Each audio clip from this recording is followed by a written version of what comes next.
Hey Channel Insiders, welcome back to another episode of Channel Insider Partner POV, your source for untapped opportunities and unfiltered opinions in the IT channel, all to help you make better business decisions. I'm your host, Katie Bavoso. My guest today is Reagan Roney, Chief Experience Officer and Principal at Solvere One, an MSP based in Washington, D.C. Solvere One's clients represent some of the biggest decision makers in American democracy, which means Reagan and his team have to prioritize compliance and security above everything. Welcome, Reagan. Thank you. Happy to be here. Happy to have you here. Let's talk a little bit about Solvere One. I'd love to know, first of all, what you do specifically and the solutions and services that you offer. You are an MSP based in the Washington, D.C. metro area, so I'm sure I've got a ton of questions involved just right there. But tell me a little bit about Solvere One.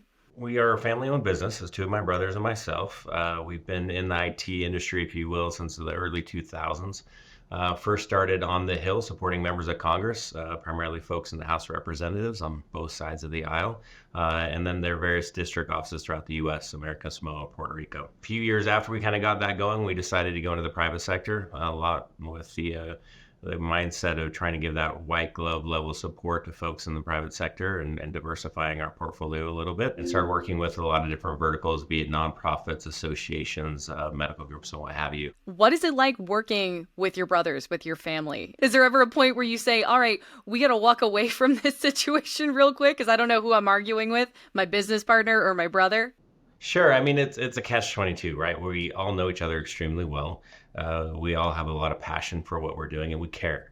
I think that's the biggest difference I've noticed from being in business with my brothers as opposed to my previous endeavors with other folks is that I know where our hearts are. And that can mean that our passions kind of overflow a little bit. But at the end of the day, we know we're family. Your street address is Pennsylvania.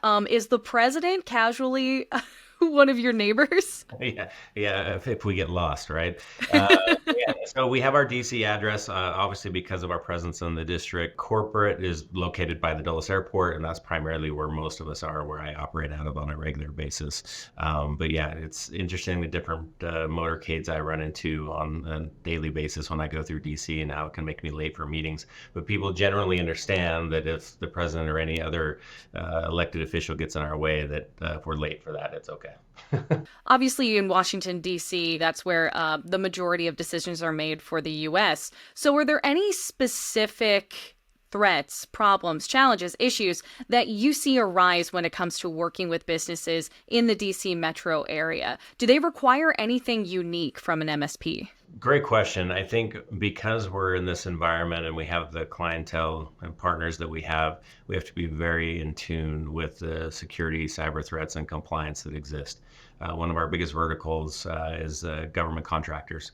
And so folks that are working with the Department of Defense, they have to play by a different set of rules than most people, even though those rules generally should be adopted by all. It's their rules that are in place that we are grateful for and that we support and follow ourselves. A lot of that is policy driven. A lot of it's kind of just the good things, good practice that everyone should be doing in order to protect our intellectual property, in order to protect us sending, information to folks that we don't want to have it, but just the attacks that exist from within. I mean, insider threats are a real thing, be it here in DC or anywhere else. We also are sitting in the backyard of the largest data center collection that exists in the world. I think it's like 96% of all internet traffic still goes through the Dulles area.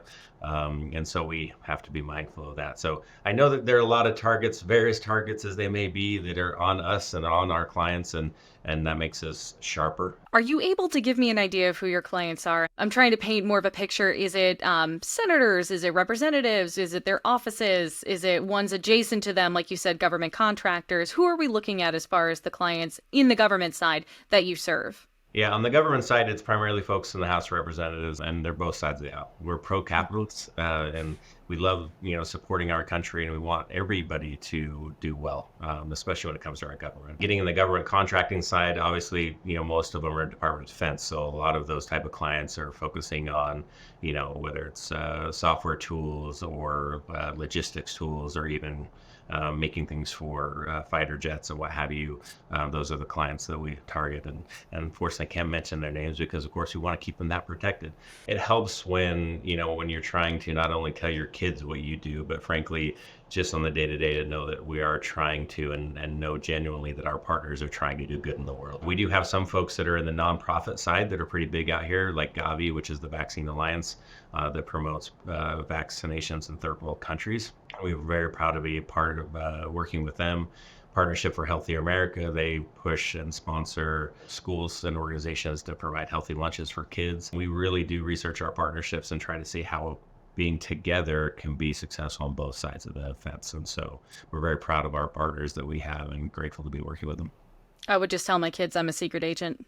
Yeah, right. Obviously, we're talking about very sensitive clients. We're talking about very sensitive departments.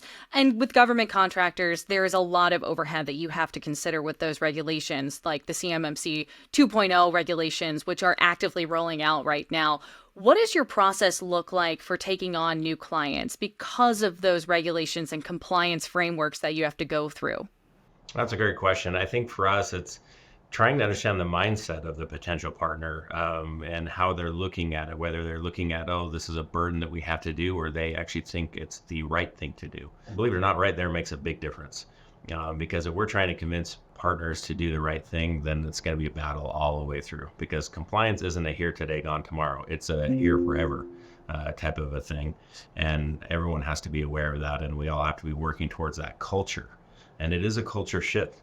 And I know that the government sometimes makes it difficult for contractors or other organizations, frankly, to where they'll say that, hey, this is what we want you to do. And then maybe they take a half step back on what they're really requiring, or, hey, this is what we want to do, and we just don't know when. But something like CMMC is very similar to FedRAMP. It's law, right? It's Congress has said this is what's going to happen, and it's going to happen. Now it's just a question of timing. So we typically will evaluate a partner for their mindset.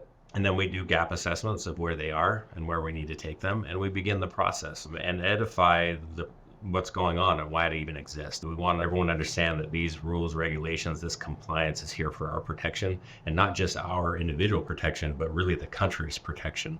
And so the sooner we can get to there, the more successful we typically are. And it is not just government-focused clients that you're working with. You do have a private sector client list. Where are you seeing the most growth opportunities there? It's growing everywhere right now, frankly, Katie, which is a good thing. For managed service providers, it is trying to figure out, okay, where are those verticals where we can do the very best by those types of clients and make sure that we're also profitable. For us, we found a good foothold in working with associations, which has been great because they benefit people that are obviously still in the government, of course, because we hybrid a little bit, but then folks that are just trying to do work in the private sector for the benefit of all the industries, right? Whether it's engineering or heavy masonry or what have you, we're able to help folks like that. Medical's been a good thing for us too. We have some great medical partners, not the ones that you would typically think. Yes, we support doctors' offices, which is great, but we actually work with a lot of federal healthcare qualified providers that do a lot of healthcare for folks that can't afford it. And that's been a pleasant surprise for me because I come from a history of working with doctors on the West Coast and healthcare systems, and it's a different kind of philosophy when you're a for-profit healthcare system than if you're a nonprofit.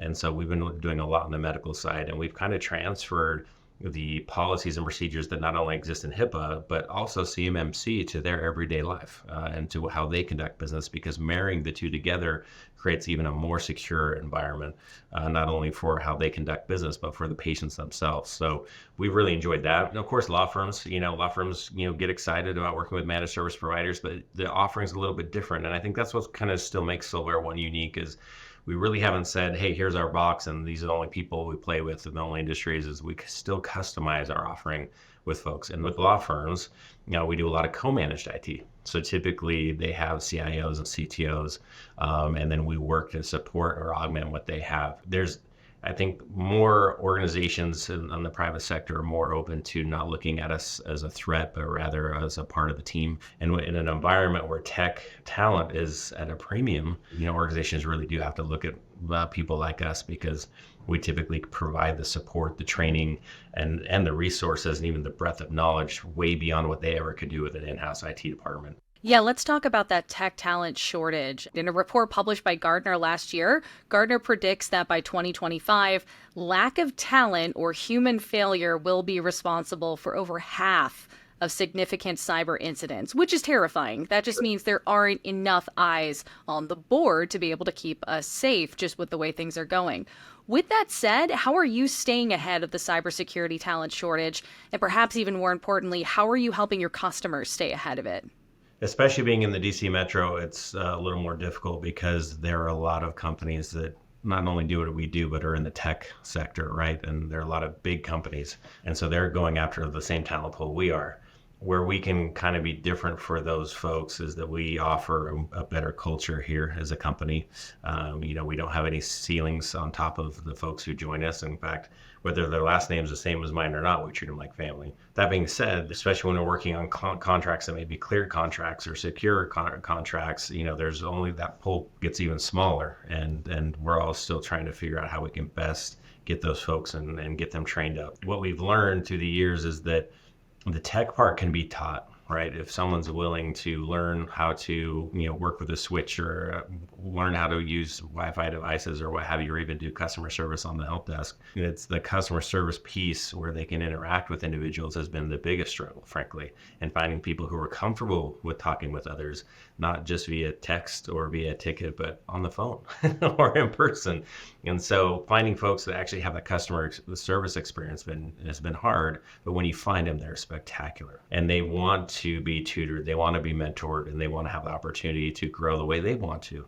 And so with our company, that's how we kind of set up our culture is that, we enable them to do all the training that they want to play around with different software sets, tool sets, to look into cybersecurity or compliance or networking or what have you, and be able to carve their own path. Solvere One is an MSP, and that is, you look on your site, that is what you call yourselves, but you do offer fully managed security services.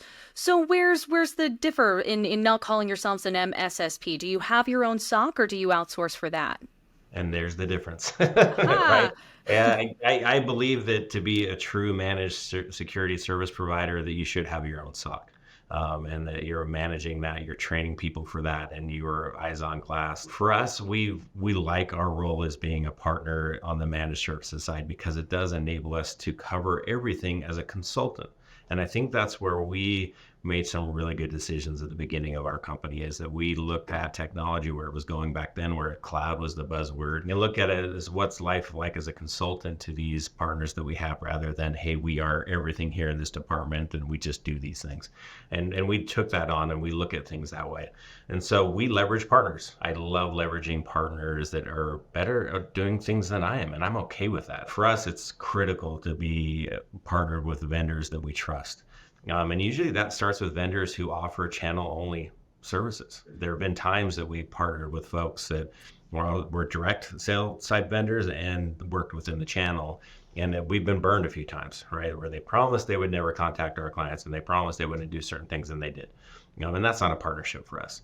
Where we've been really successful are with partners like Sophos. From day one, working with Sophos, they focused on me as a channel partner. They actually gave us business, which I had never heard of or seen, where an actual vendor would say, hey, there's somebody in your area that's looking for endpoint services or what have you, or even MSP services. Can we facilitate an introduction? And that has been fantastic. And that earns a lot of loyalty for me. But having a partner like them that invests so much in technology and innovation, because if you're not innovating, you're dying in our business with as fast as technology is growing. And Sophos over the last 13 years has done that every step of the way. Well, then, of course, the flip side is other MSPs in our industry. I'm of the mindset that I'm not concerned about losing business to another MSP. If I lose a client and they happen to go to another MSP, it's because I failed somewhere. Our company has failed somewhere. It's up to us to make sure that our clients don't want to leave.